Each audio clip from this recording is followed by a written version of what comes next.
पति काम से आया तो पत्नी ने खाने में रख दी जली हुई रोटियां। बेटा ये सब देख रहा था।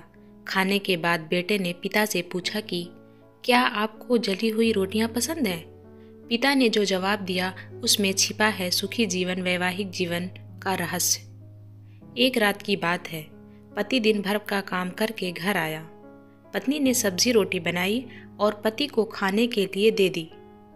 उनके बेटे ने देखा कि रोटियां तो बिल्कुल जली हुई थी।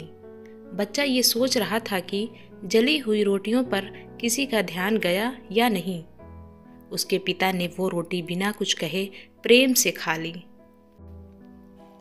और बच्चे से पूछा कि बेटा, आज स्कूल का दिन कैसा रहा? जब पत्नी का ध्यान रोटियों पर गया तो उसने देखा कि रोटियां जली हुई हैं। उसने अपने पति से इसके लिए माफ़ी मांगी। पति ने हंसते हुए कहा कि तुम चिंता मत करो, मुझे जली हुई रोटियां भी पसंद हैं।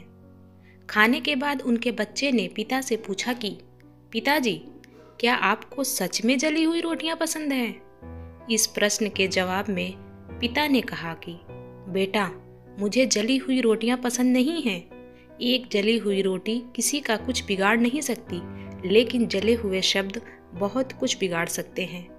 इसलिए मैंने चुपचाप जली हुई रोटियां खा ली। ये कथा देश के सबसे लोकप्रिय राष्ट्रपति डॉक्टर APJ अब्दुल कलाम ने एक बार बच्चों को सुनाई थी। डॉक्टर कलाम ने बच्चों को अपने बचपन की ये कहानी बताई थी। इस कहानी की सीख यही है कि पति पत्नी को एक दूसरे के काम की कद्र करनी चाहिए। पति घर के बाहर काम करता है और पत्नी भी दिन भर घर के कामों में लगी रहती है। पति को समझना चाहिए कि घर के काम का भी महत्व है।